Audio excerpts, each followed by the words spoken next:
Michael Rubin అని ఆయన X pentagon official. ఆయన భారతదేశానికి ప్రతి అమెరికన్ సారీ చెప్దాం అనుకుంటున్నాడు. ఇవాళ మనం యాజ్ ఎ నేషన్ అమెరికా ఏదైతే ఇండియాకి చేస్తున్నామో క్షమించారని నేరం అది. You cannot kick India around. Where the United States truly learned that you cannot kick India around. అని బహిరంగంగా బయటకు వచ్చి మాట్లాడుతున్నాడు. ఆయన ఎవరు ఇన్స్టిగేట్ చేయట్లేదు. ఆయన చెప్పిన కొన్ని పాయింట్స్ చాలా ఇంట్రెస్టింగ్ ఉన్నాయి. వన్ బై వన్ చెప్తే మీరు జాగ్రత్తగా వినండి. నేను కలిసే ప్రతి అమెరికన్ బిజినెస్ మ్యాన్ పెద్ద పెద్ద వాళ్ళు కూడా నాతో ఇది ఇర్రిపేరబుల్ డ్యామేజ్ ఇది అని చెప్తున్నారు. భారత ప్రధాని మోదీ గారు స్టాండింగ్ ఫర్ ఇండియా. ఆయన నేషనల్ ఇంట్రెస్ట్ ఆయన కొన్ని డెసిషన్స్ తీసుకుంటే ఒక FTA అగ్రిమెంట్ సైన్ చేయలేదని చెప్పి మీరు దాని ఈగోకి తీసుకొని ఇండియాని ఇలా ఇబ్బంది పెట్టడం కరెక్ట్ కాదు. డొనాల్డ్ ట్రంప్ అనే వ్యక్తి హార్స్ ట్రేడ్ కి బాగా అలవాటు పడిన వ్యక్తి. ఆయన దాన్నే ఈ జియో పాలిటిక్స్ కి కలుపుతున్నారైనా. ఈ రెండు ఒకటి కాదు. బ్యాడ్ ట్రేడ్ డీల్ మీరు కరెక్ట్ గా చూసుకోకుండా ఏదైనా కొడితే అది యుద్ధానికి దారితీస్తుంది. అసీం మునీర్ గురించి చాలా మంచి వ్యాఖ్య చేశాడు ఆయన. ఒసామా బిన్ లాడెన్ కి సూట్ వేస్తే అదే ఈ Asim Munir. Asim Munir is Osama bin Laden in a suit. మీరు ఎంతైనా కన్ఫెషన్ ఇవ్వండి, ఎన్ని డీల్లైనా క్రాక్ చేయండి. ఇవాళ మనం దాని గురించి మాట్లాడదాం. అమెరికా పాకిస్తాన్ కలిపి కూర్చొని బలూచిస్తాన్ లో ఉండే మినరల్స్ లాగేసుకుందాం అని చెప్పి వాళ్ళని ఒక ఉగ్రవాద సంస్థగా గుర్తించి పాకిస్తాన్ ఉగ్రవాదాన్ని తరిమి కొడుతుందని చెప్పి ఇస్లామాబాద్ లో US అఫీషియల్స్ వెళ్ళి మాట్లాడుతున్నారు. ఇవాళ సింపుల్ గా చెప్తున్నా, దాన్ని ఖండించడానికి ఎక్స్ పెంటగన్ ఆఫీసర్ అవసరం. ఒక సగటు సామాన్య వ్యక్తి కూడా చెప్పగలుగుతాడు America is dancing with fire అని. ఇదంతా కాదబ్బా, పాకిస్తాన్ తో డీలింగ్ అంటే పావుని పెరట్లో పెంచుకున్నట్టే. అండ్ ఆయన లేవనెత్తిన most important point uranium hexafluoride గురించి. మోస్ట్ ఇల్లాజికల్, మోస్ట్ హిపోక్రిటికల్ ఇది. మనం రష్యా నుంచి యురేనియం హెక్సాఫ్లోరైడ్ కొని అదే రష్యా నుంచి భారతదేశం ఆయిల్ కొంటుందని చెప్పి వాళ్ళ మీద టారిఫ్ వేయడం ఎంతవరకు సమంజసం? First of all, the United States purchases uranium hexafluoride from Russia and other strategic minerals. ఇప్పుడు ఇక్కడ మీరు గమనించాల్సిన విషయం ఏంటంటే అమెరికా లోపల నుంచి ఒక పుష్ బ్యాక్ వస్తుంది. లేదు, డొనాల్డ్ ట్రంప్ గారు కావాలని చేస్తున్నారు. $36 ట్రిలియన్ డెట్ ఉంది. అదే అప్పులు అంటారు కదా. $36 ట్రిలియన్ ఉన్నాయి. బిలియన్ కాదు, ట్రిలియన్. అందులో $9.2 ట్రిలియన్ ఇదే సంవత్సరం కట్టాలి. ఆ కట్టే అమౌంట్ కి ఇంట్రెస్ట్ తగ్గడానికి ఒక రిసెషన్ క్రియేట్ చేస్తున్నారు. ఆర్టిఫిషియల్ రిసెషన్ ఇది. ఆయన చాలా పకడ్బందీగా ప్లాన్ చేస్తారని చెప్పి ఒక థియరీ రన్ అవుతుంది. దాని గురించి వాటి వీడియోలో మనం మాట్లాడదాం. ప్లస్ రేపే మనకి కొన్ని గంటల్లో అలాస్కాలో పుటిన్ గారు ట్రంప్ గారు కలుస్తున్నారు. ఆ మీటింగ్ మనకి చాలా ఇంపార్టెంట్, మన అందరికీ తెలిసిన విషయమే. బట్ ఇక్కడ విషయం ఏంటంటే భారతదేశం ఈక్వి డిస్టెన్స్ మెయింటైన్ చేస్తుంది. అదటు రష్యాతోనే ఇటు యుక్రెయిన్తో అయినా. ఎలా? ఒక పక్క మన రణధీర్ జైస్వాల్ గారు బయటకు వచ్చి MEA నుంచి ఒక స్టేట్మెంట్ ఇచ్చారు. ఏంటది? ఇది మాకు సమ్మతమే, we are very happy, Russia America కలవాలి, మాట్లాడాలి, డీల్ చేసుకోవాలి, యుద్ధం ఆగిపోవాలి. మోదీ గారు చెప్పినట్టు this not the area of war అని. At the same time Modi గారు పుతిన్ గారితో ఫ్రైడే మాట్లాడారు ఫోన్ లో. మండే రోజు జెలెన్స్కీ గారితో మాట్లాడారు. ఇప్పుడు ఈ రెండు సంభాషణల నుంచి మనకి బయటకు వచ్చిన ఇన్ఫర్మేషన్ కానీ మ్యాటర్ కానీ చాలా తక్కువ. యాజ్ యూజువల్ గా మనం చెప్పినట్టే అక్కడ పీస్ ఉండాలి, స్టెబిలిటీ ఉండాలని మనం చెప్పుకుంటూ వచ్చాం. కానీ ఈ జెలెన్స్కీ ఫోన్ కాన్వర్సేషన్ తర్వాత యుక్రెయిన్ నుంచి మనకి ఏదైతే న్యూస్ ఆర్టికల్స్ బయటకు వచ్చాయో వాళ్ళు ఏదైతే క్లెయిమ్ చేస్తారో మోదీ గారికి జెలెన్స్కీ చెప్పారని, అది చాలా ఇంట్రెస్టింగ్ ఉంది. అది మీరు వినాలి. మన ఇండియన్ పాయింట్ ఆఫ్ వ్యూ ఏంటో ఇక్కడ మీకు అర్థమైపోతుంది. అది నేను చెప్పే ముందు ఇలాంటి ఇంపార్టెంట్ వీడియోస్ నా సైడ్ నుంచి మీకు రోజుకోటి వస్తుంది. Every single day local issues నుంచి మొదలుపెట్టి ఇలాంటి ఇంటర్నేషనల్ జియో పాలిటిక్స్ వరకు కాంప్లికేటెడ్ టాపిక్స్ అని కూడా అందరికీ అర్థమయ్యే భాషలో ఒక 10-15 నిమిషాలు వీడియో చేసి మీ ముందు పెట్టేస్తాం. మీలో చాలా మంది చూస్తున్నారు, ఒక నాలెడ్జ్ పిల్ల కన్స్యూమ్ చేస్తున్నారు. దానివల్ల ఎంత మంది కొత్త వాళ్ళకి రీచ్ అవుతుందో తెలుసా? అలాంటి కొత్త వాళ్ళు మీరు కానీ ఉంటే నేను వీడియో పెట్టగానే మీ దగ్గర రావాలంటే మీరు ఏం చేయాలి? కింద కనబడే సబ్స్క్రైబ్ బటన్ నొక్కి పెట్టేసుకోండి. డన్. కాంటెక్స్ట్ గురించి మీకు ఫుల్ క్లారిటీ వచ్చేస్తుంది. ముందు జెలెన్స్కీ టీం ఏముంటుంది మనతో. మోదీ గారికి మేము చాలా కృతజ్ఞులై ఉన్నాం. ఆయనకి నాకు మీటింగ్ ఉండబోతుంది ఈ సంవత్సరం, అది కూడా సెప్టెంబర్ లో. కానీ ఒక్క విషయం నేను మోదీ గారిని అడిగాను, రష్యాకి మీరు పవర్ ఇవ్వద్దు, మీ రూపాయలు పంపించొద్దు, మీరు బిజినెస్ చేయొద్దు, మీరు ఇలా చేయడం వల్ల అది మా ఏరియాలో ఒక ఇన్స్టెబిలిటీని తెస్తుంది అనే మీనింగ్ వచ్చినట్టు ఆయన మాట్లాడుతున్నారు. మీరే ఒకసారి వినండి. Today, Indian Prime Minister Modi and I discussed in great detail the possibilities for influencing Russia's position. I remember how the Prime Minister of India has said more than once that our time is not a time for war, and real steps are needed to make this a reality. Peace is needed. Again Zelensky గారు I don't know from what point of view is coming, కానీ ఒక world leader తో మనం మాట్లాడినప్పుడు particularly ఆ country ఇద్దరు దేశాలకి centre లో ఉన్నప్పుడు ఇలాంటి స్టేట్మెంట్స్ బయటికి పబ్లిక్ డొమైన్ లో ఇస్తే అది అనవసరంగా ఒక ఫ్రిక్షన్ క్రియేట్ చేస్తుంది. అంతకని ఇంపార్టెంట్ గా ఆయన ఏం చెప్పారు? వాళ్ళు ఏ డీలింగ్ చేసుకున్నా, వాళ్ళు అంటే ఇక్కడ ట్రంప్ గారు, పుతిన్ గారు, ఆ టేబుల్ మీద యుక్రెయిన్ ఉండాలి. అగైన్ ఇది యుక్రెయిన్ మీడియా చెప్తున్న మాట, మన భారతదేశం నుంచి అఫీషియల్ గా ఎటువంటి సోర్స్ రాలేదు. అదేంటది? ఇద్దరు లీడర్స్ ఒకటే పాయింట్ మీద ఉన్నారు ఇక్కడ, జెలెన్స్కీ గారు, మోదీ గారు. మీటింగ్ అంటూ జరిగితే అందులో యుక్రెయిన్ కూడా ఉండాలి, ఆ పార్టిసిపేషన్ ఉంటేనే ఒక కొలుక్కు వస్తుంది మ్యాటర్ అని. అలా కాకపోతే ఎటువంటి రిజల్ట్స్ రావని చెప్పి మోదీ గారు ఒప్పుకున్నారు అని చెప్పి జెలెన్స్కీ గారు యుక్రెయిన్ మీడియా ద్వారా మనతో చెప్తున్నారు. అగైన్ దీనికి సంబంధించి ఇండియా 2 పొజిషన్స్ తీసుకుంటుందా అనే క్వశ్చన్ మనకు వస్తుంది. ఎందుకంటే ఒక పక్క రణధీర్ జైస్వాల్ గారు ఏమంటున్నారు, వీఆర్ హ్యాపీ అంటున్నారు కదా అలాస్కాలో జరిగే మీటింగ్. మరి యుక్రెయిన్ మీడియా ఎలా ఎందుకు అంటుంది? ఇన్ఫాక్ట్ మనం చెప్పని మాట మనకేమైనా ఆపాదిస్తున్నారా? We are being very neutral here, and అదే మనకు మంచిది కూడా. అండ్ ఆల్సో జెలెన్స్కీ గారు సెప్టెంబర్ మీటింగ్ కూడా న్యూయార్క్ లో జరుగుతుంది. UNGA అని ఉంటుంది, యునైటెడ్ నేషన్స్ జనరల్ అసెంబ్లీ అని చెప్పి ఎవ్రీ ఇయర్ జరుగుతుంటది. అందులో ప్రతి వరల్డ్ లీడర్ ఒక స్పీచ్ లాంటిది ఇస్తారు. లాస్ట్ ఇయర్ మోదీ గారు వెళ్ళేది, ఐ థింక్ జయశంకర్ గారు వెళ్ళారు, ఆయన స్పీచ్ ఆయన ఇచ్చారు. ఈ ఇయర్ కూడా మోదీ గారు అక్కడికి వెళ్తారా లేదా అనే దాని మీద ఒక చిన్న డౌట్ ఉంది. ఎందుకంటే ఆల్రెడీ చెన్నైకి వెళ్ళాలి, వేరే పెద్ద పెద్ద మీటింగ్స్ కూడా లైన్ అప్ అయి ఉన్నాయి పుతిన్ గారితో గానీ, ముఖ్యంగా ట్రంప్ గారు ఇస్తున్న టారిఫ్ల గురించి మాట్లాడడానికి. Lots of other things are there. ఈ టైంలో జెలెన్స్కీ గారితో మీటింగ్ అవుతుందా అవుదా అనేది ఇంకా డిబేటబుల్ అది. బట్ అంతకన్నా ఇంపార్టెంట్ విషయం ఏంటంటే ఈసారి UNGAకి మన డొనాల్డ్ ట్రంప్ గారు వస్తారు. ఆయన వచ్చి చిక్కటి స్పీచ్ ఒకటి ఇవ్వడానికి ఆయన రెడీగా ఉంటారు. ఆయన అగైన్ ఒకవేళ నిజంగా కానీ అక్కడ మోదీ గారు అదే హాల్లో కూర్చుంటే మళ్ళీ ఇండియా పాకిస్తాన్ మళ్ళీ సీజ్ఫైర్ అని చెప్పి అందరి ముందు ఆయన కార్నర్ చేయడం చూస్తారు. దాన్ని అవాయిడ్ చేయడానికైనా మోదీ గారు అక్కడికి వెళ్ళారని చెప్పి నేను అనుకున్నా. దీనికి మీరేమంటారు? వాట్ యూ ఫీల్ కింద కామెంట్స్ లో ఖచ్చితంగా రాయండి. కానీ ఒక్క విషయం గుర్తుపెట్టుకుని, లాస్ట్ టైం మోదీ గారు వెళ్ళి ఇలా స్పీచ్ ఇచ్చింది 2021లో. ఈ మధ్యలోనే వెళ్ళలేదని చెప్తే ఇంత హాస్టిలిటీ ఉన్న టైంలో ఈ టైంలో వెళ్తారా లేదా అని నా ఫీలింగ్. ప్లస్ ఆల్రెడీ ఒక థియరీ బయట నడుస్తుంది. ఈ డీప్ స్టేట్, ట్రంప్, CIA వీళ్ళు ముగ్గురు కలిపి సిట్టింగ్ PMని మార్చేద్దాం భారతదేశంలో. చాలా పెద్ద స్టేట్మెంట్ ఇది, నేను ఎండోర్స్ చేయట్లేదు. బట్ సావియర్ రాడ్రిగెజ్ అని ఆయన బహిరంగంగా బయటకు వచ్చి నేను చాలా మంది రా ఆఫీషియల్స్ తో మాడాను, చాలా మంది ఇంటెలిజెన్స్ ఆఫీసర్స్ తో మాడాను, నాకు యాక్సెస్ ఉంది అని చెప్పి వాళ్ళు ఒక 12 month ప్లాన్ వేశారు. అగైన్ ఆ ప్లాన్ నేను చెప్పారు కానీ అది నేను ఈ వీడియోలో డిస్కస్ చేద్దాం అనుకుంటే ఐఎమ్ బీయింగ్ వెరీ రెస్పాన్సిబుల్. को हटाना जरूरी है. CIA को 12 months दिया गया है, जिसको एक ऑपरेशन, जिसका नाम हमने दिया है उसको अभी, उसका ऑपरेशन का नाम है डाइवर्जन. బట్ దానికి ఆయన చెప్పిన కారణాన్ని నేను చెప్తా. ఆయన ఏమంటారు, ఆల్మోస్ట్ ఒక FTA అగ్రిమెంట్ సైన్ అయిపోయింది. ఇది ఎప్పటి మాట? ఇది మన సింధూర్ కి, పెహల్గామ్ కి ఈ అసీం మునీర్ బయటకు వచ్చి అట్లాగా ఆయనకు నచ్చింది వాగడానికి దీని ముందు జరిగిన మాట. ఆల్మోస్ట్ అమెరికా, ఇండియా ఒక FTA సైన్ చేసేది. బట్ మోదీ గారు లేదు, దీంట్లో నేషనల్ ఇంట్రెస్ట్ కనబట్టలేదు, ఇది భారతదేశానికి బెనిఫిషియల్ అయ్యేలా లేదు, అందులో చాలా పాయింట్స్ చూసి ఆయన సంతకం పెట్టలేదు. దాంట్లో అలా సంతకం పెట్టలేదని మనసులో పెట్టేసుకుని అసీం మునీర్ వాళ్ళే పుష్ చేశారని చెప్పి ఆ వీఆర్ నాట్ హిందూ స్పీచ్ ఉంది కదా, అగైన్ ఇది ఒక థియరీ అంతే. అమెరికా పుష్ చేసి ఆయన స్పీచ్ ఇచ్చాడని డీప్ స్టేట్, తర్వాత పెహల్గామ్ జరిగింది, తర్వాత ఆపరేషన్ సింధూర్ జరిగింది. ఇన్ఫాక్ట్ ఇలాంటి దిమ్మ తిరిగి ఆపరేషన్ మనం నడిపిస్తామని, మన డిఫెన్స్ ఎక్విప్మెంట్ ఇంత స్ట్రాంగ్ గా ఉంటుందని చెప్పి ఎవరు ఊహించలేదు. We are very strong. అది ట్రంప్ గారికి నచ్చలేదు. 3-4 రోజుల్లో ఆపేద్దాం అనుకున్నారు దాన్ని. బ్యాక్ ఛానల్ టాక్స్ ఇది చేసి అది చేసి మొత్తానికి సీజ్ఫైర్ అని చెప్పి ఆయన ఒక ట్వీట్ వేసేసి దానికి మనం ఒప్పుకోలేదని చెప్పి 29 సార్లు 29 మైకులు దొరికినప్పుడు 29 లొకేషన్స్ లోకి వెళ్ళి ఆయన సీజ్ఫైర్ నేనే చేశా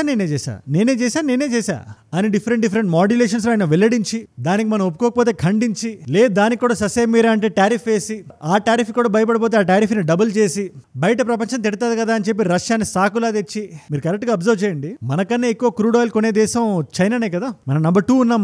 మనకి డేటా పాయింట్స్ అవే చెప్తున్నాయి. డేటా పాయింట్స్ని పక్కన పెట్టండి, డొనాల్డ్ ట్రంప్ గారు అదే మాట అంటున్నారు. He was very clear, India is the second largest country, అంటే ఫస్ట్ లార్జెస్ట్ చైనానే కదా, ఎకానమీ చాలా బాధాకరంగా ఉందని చెప్పి ఆయన జోక్లేసి నవ్వుతున్నాడు ఆయన ప్రెస్ రూమ్ లో. సరే చైనా మీద మీరు ఎందుకు వేయట్లేదు సార్ అని అడిగితే దానికి చాలా కాంప్లికేటెడ్ ఇది అది అని చెప్పి ఆ క్వశ్చన్ ని దాటేసేద్దామని చూస్తున్నాడు. ఒక్కసారి మీరే వినండి. Why are you singling India out for these additional sanctions? It's only been 8 hours. So let's see what happens over the next. Yeah, you're going to see a lot more. Plus coincidental గా నిన్న August 13వ తేదీ 90 రోజుల గడువు ఏదైతే చైనాకి ఇచ్చారో, లేదు 90 రోజుల్లో మీరు మాతో సెట్ చేసుకోవాలి, రష్యా నుంచి ఆయిల్ కొనుక్కోవడం ఆపేసేయాలి, అది చెప్పి ఇది చెప్పి 90 days ఓకే అని టాక్ అయ్యారు కదా ఆ టైంలో. ఇది మే మాట, ఇది May 12th. ఆ రోజున ఈ 90 day పెట్టారు. ఆగస్ట్ 12th కి 90 days అయిపోయింది కదా. ఇలా ఎండ్ అయిపోద్ది అనే కొన్ని గంటల ముందు ఇంకొక ఎగ్జిక్యూటివ్ ఆర్డర్ సైన్ చేశారు ఆయన. ఏంటది? చిన్న రఫ్ గెస్ అవుట్ ఏంటి, 90 రోజులు సరిపోవు, చైనాతో నేను ఇంకా డిస్కషన్ చేయాలి, చైనా నేను చెప్పిన మాట వింటది, మందే అప్పర్ హ్యాండ్, కాబట్టి నవంబర్ 12 వరకు నేను దీన్ని వాయిదా వేస్తాను, ఇంకో 3 నెలలు అని చెప్పి ఆయన ఇంకో 90 days కో పుష్ ఇచ్చారు చైనాకి. ఏంటి చైనా అంటే అంత ప్రేమ అంటే దీనికి 2 కారణాలు ఉన్నాయి. Reason number 1 is inflation. మార్కెట్లో సరుకులు అమెరికాలో చాలా వరకు చైనా నుంచే ఉంటాయి. చైనా మీద సడన్ గా వాళ్ళు టారిఫ్ వేసేలేరు. ఒకవేళ వేస్తే అమెరికాలో ధరలు పెరిగిపోతాయి, ఒక రెగ్యులర్ సిటిజన్ కొనలేడు. ముఖ్యంగా in the months leading up to Christmas, మనకి థ్యాంక్స్ గివింగ్ అని, బ్లాక్ ఫ్రైడే అని చెప్పి రకరకాల సేల్స్ నడుస్తుంటాయి ఈ టైంలో. ఇన్ఫాక్ట్ ఈ టైంలో లాస్ట్ ఇయర్ ఇదే టైం నేను US లో ఉన్నా, ఆ ఫ్రెండ్సీ కూడా చూశాను నేను. జనాలు ఎంత రష్ ఉంటుందో షాపింగ్ అనగానే నవంబర్ ఎండింగ్ వచ్చేసరికి. సో చైనాతో ఇప్పుడు గేమ్స్ ఆడలేడు ఆయన. నెంబర్ 2 రేర్ ఎర్త్ మినరల్స్ అని ఉంటాయి కదా, దాన్ని హోల్డ్ చేసి చైనా గేమ్ ఆడింది. ఒక్క విషయం మనం చైనాని మెచ్చుకోవాలి, చైనా చాలా తెలివైన దేశం. ఇలాంటిది ఏదో అవుతుంది ముందే పసిగట్టి కొన్ని కార్డ్స్ చైనా ఎవరికి చూపించకుండా పెట్టుకుంటుంది. ఏ కార్డ్ ని ఎప్పుడు తీసి ఎలా ఎవరిపై వాడాలో చైనాకి చాలా బాగా తెలుసు. అలాగే వాడింది ట్రంప్ గారు బొక్క బోర్లా పడ్డారు.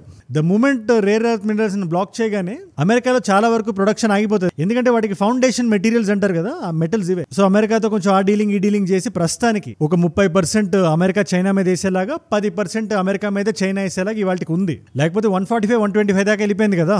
మనమే వీడియో చేసాం ఆ టైంలో, ఏప్రిల్ 10 ఆ టైంలో. ఇప్పుడు ఇదే 30%, ఇంకో 90 days వరకు ఉంటుంది. చైనాకి మీరు అంత రిలాక్సేషన్ ఇస్తున్న మీరు భారతదేశం మీద ఒక్క రోజు కూడా మీరు ఎందుకు దయచేల్చట్లేదు, unless there is some conspiracy behind it అని చాలా మంది అడుగుతున్నారు. దీని మీద మీరే ఉంటారు నాకు కింద కామెంట్స్ లో రాయండి. రాడ్రిగెస్ గారి పాయింట్ ఆఫ్ వ్యూ మీద మీ అభిప్రాయం ఏంటి? నన్ను అడిగితే చైనాకి హెవీ అప్పర్ హ్యాండ్ ఉందంట.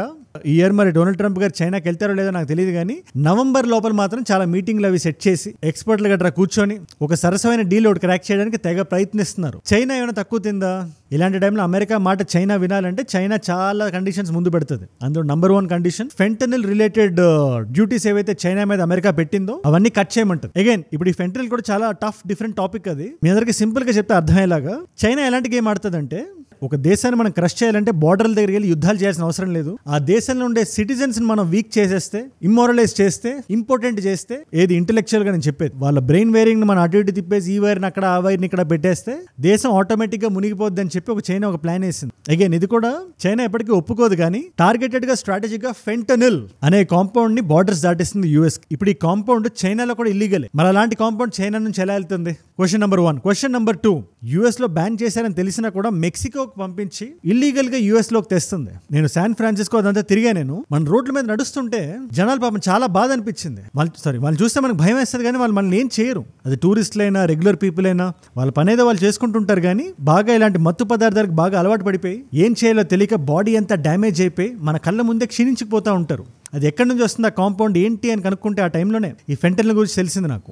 ఎంత యాక్సెస్ లేకపోతే రోడ్ల మీదకి వచ్చేస్తుంది. చైనా టౌన్ అనుకుంటా ఒక పేరు, మన రోడ్డు మీద మన డౌన్ టౌన్ నడుస్తుంటే ఉంటుంది. దాని చుట్టూ అయితే ఇంకా డెన్స్ గా ఉంటారు జనాలు. వాళ్ళకి రీహాబిలిటేషన్ సెంటర్స్ లేవు, ఆ పదార్థాల నుంచి బయటికి రప్పించడానికి వేరే దారులు లేవు. పోలీసులు కూడా అక్కడక్కడే తిరుగుతుంటారు, కానీ ఏం చేయలేని పరిస్థితి. వాళ్ళు మీరు ఒకసారి మీరు చూస్తే మీకు అర్థమవుతుంది నేను ఏం చెప్తున్నాను. మీలో ఎవరైనా శాన్ ఫ్రాన్సిస్కోలో ఉంటే, అక్కడ మీరు చదువుతున్నా, అక్కడ ఏదైనా పని చేస్తున్నా, లెట్ మీ నో డౌన్. ఇది నేనే డౌన్ టౌన్ లో గమనించినా లేదా శాన్ ఫ్రాన్సిస్కో కాలిఫోర్నియా అంతా అలాగే ఉందా? అన్ని ప్రాబ్లమ్స్ ఉన్నాయి ఇవాళ యూఎస్ఏలో. సరే యూఎస్ఏని పక్కన పెట్టండి, నేను ఒక్క విషయం డైరెక్ట్గా మిమ్మల్ని అడుగుదాం అనుకుంటున్నాను. ఇవాళ యూఎస్కి ఏమంత అవసరం? ఇవాళ ఇస్లామాబాద్లో యూఎస్ పాకిస్తాన్ కలిసి టాప్ బ్రాస్ అఫీషియల్స్ మీరు ఉగ్రవాదానికి నిలబడుతున్న తీరు సూపర్బ్గా ఉంది, దాన్ని మేము అభినందిస్తున్నాం అని చెప్పి యూఎస్ ఇవాళ పాకిస్తాన్తో అంటుంది. అరే పాకిస్తాన్లో లిటరల్ ఫ్యాక్టరీస్ ఉన్నాయి, ఉగ్రవాదాన్ని తయారు చేసే ఫ్యాక్టరీస్. భారతదేశంలో జరిగే అఘాయిత్యాలు నిలువెత్తు నిదర్శనం దానికి. మీరు అలాంటి పాకిస్తాన్ మీరు మెచ్చుకుంటారా? మీరు బలూచిస్తాన్ లో జాఫర్ ఎక్స్ప్రెస్ ఇన్సిడెంట్ మీరు ఖండిస్తారు. మేలో స్కూల్ పిల్లల మీద ఒక దాడి జరిగింది బలూచిస్తాన్. పిల్లలు ఎక్కడైనా పిల్లలే, ఆ దాడి జరగడం చాలా తప్పు. బట్ అక్కడ జరిగే ఆ ఇన్సర్జెన్సీని ఖండించే మీరు భారతదేశంలో సివిలియన్స్ చనిపోతే పన్నెత్తి ఒక మాట మాట్లాడడానికి మీకు నోరు రాదు. మీకు డైరెక్ట్ గా పాకిస్తాన్ మీరు అనలేరు. ఎస్సీఓ డాక్యుమెంట్ లో అసలు పాకిస్తాన్ పేరు ఉండదు. ఇదంతా దేనికోసం? 4 రాళ్ల కోసం, 4 డబ్బుల కోసం, ఆ మినరల్స్ కోసం. బలూచిస్తాన్ అనేది చాలా రిచ్ లొకేషన్ అది in terms of minerals. Natural గా వాళ్ళ నేల గిఫ్టెడ్ అది. చైనా కన్ను కూడా దాని మీద ఉంది. సీపెక్ వేస్తాం, అదేస్తాం, ఇదేస్తాం అని చెప్తే అక్కడ మిలిటెంట్స్ చైనాని ఎప్పటికప్పుడు వాళ్ళు చెక్ లో పెట్టుకుని ఉంచుతున్నారు. వాళ్ళు ఇవాళ యూఎస్ కూడా దాని మీద కన్నేసి $3.5 బిలియన్ ఇన్వెస్ట్మెంట్ చేస్తామని చెప్పి మీరు పాకిస్తాన్కి చెప్పి అక్కడ ఏం చేస్తున్నారు? మీరు ఆ రిసోర్సెస్ మొత్తాన్ని లాగేసుకుందాం అనే కదా. చైనా లాగా మీరు డెట్ ట్రాప్ డిప్లొమసీ చేద్దామనే కదా ఆలోచన మీకు లేదా? మీరే చెప్పండి. మీరు అసీం మునీర్ చేసిన ఒక్క వ్యాఖ్యానాన్ని మీరు ఖండించారా? ప్రెస్ సెక్రటరీ అంటారా ఆవిడ? లేదా అమెరికాకి పాకిస్తాన్కి ఉండే టైజ్ ఏవైతే అన్చేంజ్డ్ ఉన్నాయి అవి, దాని అర్థం ఖండించట్లేదనే కదా. సింపుల్ మ్యాటర్ అబ్బా. రికార్డిక్ అనే ఒక కంపెనీ, యూఎస్ బేస్డ్ కంపెనీ, అక్కడ ఆల్రెడీ స్థావరం పెట్టింది. లాగడానికి వాళ్ళు రెడీగా ఉన్నారు, లాగించుకోవడానికి పాకిస్తాన్ చాలా రెడీగా ఉంది. అది వాళ్ళిద్దరు దేశాల మ్యాటర్. కానీ ఉగ్రవాదానికి అగేన్స్ట్ గా మేము నిలబడుతున్నాం, ఉక్కుపాదం వేస్తా అని చెప్పి సాయి కుమార్ గారి డైలాగ్ మీరు ఇక్కడ చెప్పకండి. అది మీకు అసలు సూట్ అవుతుంది. ఇవాళ బలూచిస్తాన్ వాళ్ళ నోరు నొక్కేచ్చాం అమెరికా పక్కన పెట్టుకొని. బట్ రేపు అదే అమెరికా మీ ప్లగ్ పీకేస్తుంది. చెప్తున్నాను కదా, ఈ 2 దేశాలు ఇద్దరికి డేంజరే. పాకిస్తాన్ అమెరికన్ ప్రజల్ని చంపేస్తుంటది, అమెరికా పాకిస్తాన్ ఇంపార్టెంట్ గా మార్చేస్తుంటది. So 2 countries eating each other అంటారు కదా, అలా తయారవుతుంది సిచ్యువేషన్. కంగారు పడకండి, పాకిస్తాన్ ఏం సేఫ్ జోన్ లో లేదు. చైనా లాగిపెట్టి డిప్ప మీద కొట్టే రోజు చాలా తొందరగా నాకు కనబడుతుంది. రీజన్ ఏంటి? నువ్వు వాడిని ఎవరినో తెచ్చి ఇక్కడ ఎందుకు మైనింగ్ చేపిస్తున్నావు? ఆ నేల నాదా కాదా? నేను ఇచ్చిన డబ్బులు నాకు ఇస్తావా చేస్తావా అంటే పాకిస్తాన్ ఏం చేయగలుగుతుంది?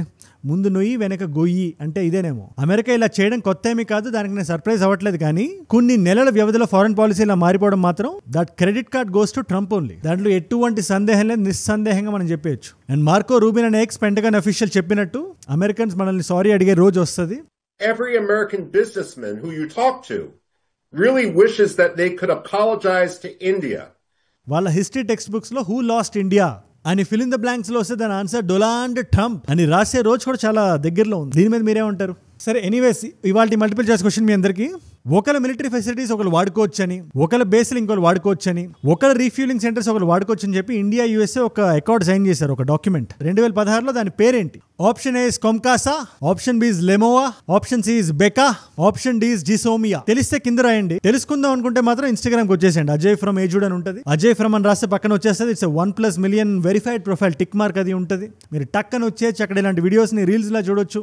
నా లైఫ్ లో నా చుట్టూ ఏమైనా జరుగుతున్నా, ఏదైనా వీడియో ఐడియా టాపిక్ నాకు ఇద్దాం అనుకున్నా లేటెస్ట్ న్యూస్ ని స్టోరీస్ లో చూద్దాం అనుకుని, ఇలాంటి క్వశ్చన్స్ ఆన్సర్స్ చూద్దాం అనుకుని ఇట్స్ అ గ్రేట్ ప్లేస్. ఒకవేళ అక్కడ లేకపోయినా కూడా ఖచ్చితంగా మన ఏజూడ్ రీల్స్ పేజ్ లో ఉంటుంది. అది మన టీం నడుపుతున్న పేజ్, అది ఖచ్చితంగా అక్కడ answer పెట్టేయమంట.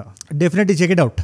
And by the way, ఏజూడ్ గ్లోబల్ అని మన ఇంగ్లీష్ ఛానల్, అది మీ నాన్ తెలుగు ఫ్రెండ్స్ కి ఈ వీడియోస్ మీరు షేర్ చేద్దాం అనుకుంటే డెఫినెట్లీ మీరు వాడొచ్చు. Share it. మీరు కూడా చూడండి English content. Me day to day life లో ఖచ్చితంగా హెల్ప్ అవుతుంది, ఒక వాల్యూని యాడ్ చేస్తుంది. Support it and subscribe. And మీరు ఇక్కడ దాకా నా వీడియోలో వచ్చారంటే నా వీడియోస్ మిమ్మల్ని ఆకట్టుకుంటున్నాయి, ఒక వాల్యూ పొందుతున్నారు. Thank you so much for that. మీరు ఇస్తున్న ఈ వాచ్ టైం, మీ రిటెన్షన్ ఏదైతే ఉందో, ప్రాణం పెట్టి నన్ను పనిచేయడానికి, రోజు నిర్భయంగా నిర్మోహమాటంగా మాట్లాడడానికి నన్ను ప్రేరేపిస్తుంది, ప్రోత్సహిస్తుంది. దానికి మీరే నా ప్రేరణ. You are my inspiration. మీరు ఇలా రోజు చూడడం వల్ల ఎంత మంది కొత్త వాళ్ళకి రీచ్ అవుతున్నాయి తెలుసా ఈ వీడియోస్. అలాంటి కొత్త వాళ్ళు మీరు గానీ ఉంటే, నేను వీడియో పెట్టగానే మీ దాకా రావాలంటే మీరు ఏం చేయాలి? కింద కనబడే సబ్స్క్రైబ్ బటన్ నొక్కి పెట్టేసుకోండి. డన్. మీకోసం 2 కాంప్లిమెంటరీ వీడియోస్ పెడుతున్నాను. ఈ వీడియో ఇదే జియో పాలిటిక్స్ లో పాకిస్తాన్ భారతదేశం మీద ఏమీ చేయడం చేతకాక మన ఇండియన్ డిప్లొమాట్స్ ఎవరైతే పాకిస్తాన్ లో ఉన్నారో హై కమిషన్ లో, వాళ్ళకి నీరు, భోజనం, న్యూస్ పేపర్స్ ఇదేం లేకుండా వాళ్ళు చూసుకుంటున్నారు. ఆ సిగ్గుమాలిన విషయం గురించి మీరు తెలుసుకోవాలంటే ఆ వీడియో ఇక్కడ ఉంది. లేదా ఇదే టాపిక్ లో టారిఫ్ ఇష్యూ మీద నేను ఇంకా ఒక clarity తెచ్చుకోవాలనుకుంటున్నాను.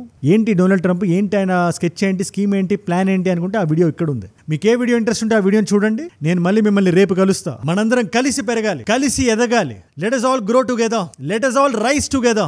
Rise above ignorance. Rise above arrogance. Rise above hate. ఏజూడ్ అంటే మనం. జై హింద్, జై భారత్, జై ఆంజనేయ. ఓం నమః శివాయ.